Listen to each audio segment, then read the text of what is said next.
Hello friends, welcome to my Madhurima channel. आज का हमारा टॉपिक है दृष्टि दोष लघु कथा। हाँ तो बताओ वैभव, क्या फैसला लिया तुमने जीवन साथी के बारे में? अपने मामाश्री की पसंद योग्य लगी कि नहीं तुम्हें अपने लिए? अब मैं क्या बताऊं पापा, आप सब बड़े जो निर्णय करेंगे मुझे मान्य होगा। उसने नजर चुराते हुए अपने संस्कारी होने का परिचय दिया। नहीं वैभव बेटा, यह एक दिन की बात नहीं है, पूरी जिंदगी का प्रश्न है। आखिर जीवन भर साथ तो तुम्हें ही निभाना है उससे।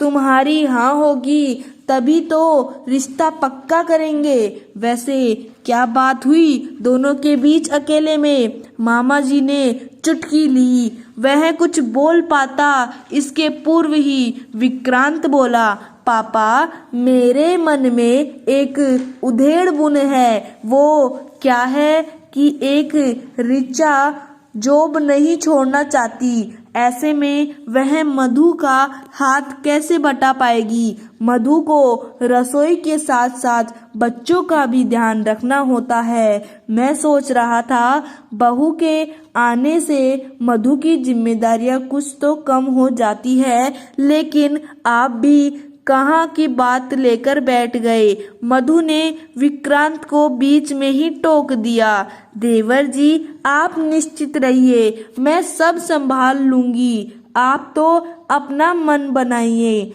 मामे की करीबी रिश्तेदारी में थी ऋचा, तो भला वह चुप कैसे रहती?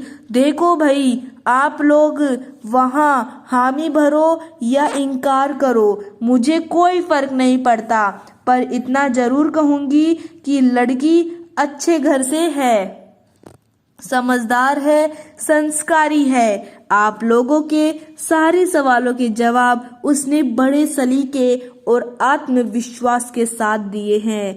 बड़ों के सामने मर्यादा का पूरा पालन किया है उसने। और जॉब की बात करें तो आजकल अच्छी जॉब के लिए तो लोग एड़ी चोटी का जोर लगा देते हैं। फिर वह तो प्रोफेसर है, प्रतिभा बहुत है उस लड़की में। आगे वैभव समझदार है, फैसला तो उसे ही करना है। वैभव इस रिश्ते की मंजूरी देने ही वाला था कि पापा की ओर से कमेंट आ गया।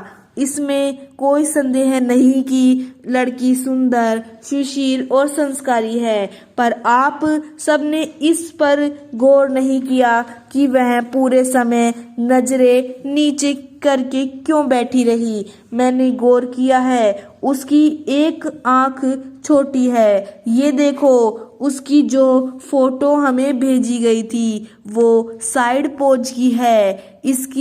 उसकी वह आंख फोटो में भी दिखाई नहीं पड़ रही है। उन्होंने ऋचा की फोटो सबको दिखाते हुए कहा, क्यों वैभव, क्या मैं गलत कह रहा हूँ? तुमने तो ध्यान दिया ही होगा उसकी आंखों पर, या उसकी खूबसूरती के आकर्षण ने तुम्हारी आंखों पर भी पर्दा डाल दिया था?